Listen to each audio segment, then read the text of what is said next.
अस्सलामुअलैकुम, आप देख रहे हैं जेएन न्यूज और मैं हूं आपकी मेजबान सुंबल ज़िया। बुलेटिन का बाकायदा आगाज करते हैं और शामिल करते हैं अब तक की अहम तरीन खबर शामिल करते हैं। कराची से हमारे bureau chief reporter Ashraf Ali की रिपोर्ट के मुताबिक डिस्ट्रिक्ट ईस्ट पुलिस का हमवक्त डिस्ट्रिक्ट ईस्ट के मुख्तलिफ इलाकों में कॉम्बिंग सर्च ऑपरेशन जारी।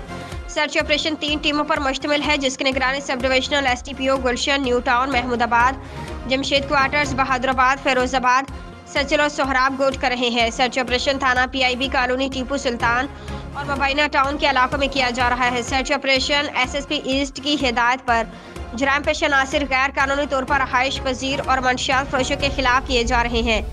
सर्च ऑपरेशन के दौरान इलाके के दाखिल और खारजी रास्तों को सील करके घर घर तलाशी ली जा रही है। बायोमेट्रिक तलाश SVAS डिवाइसेस की मदद से मुतादिद मशतबा शिकास की वेरिफिकेशन तस्दीक भी की जा रही है। सर्च ऑपरेशन में मुतल्लिका SHOs, अफसरान और जवान, इंटेलिजेंस स्टाफ, तलाश डिवाइस ऑपरेटर्स और लेडीज स्टाफ अपने फ़राइज़ सर अंजाम दे रहे हैं।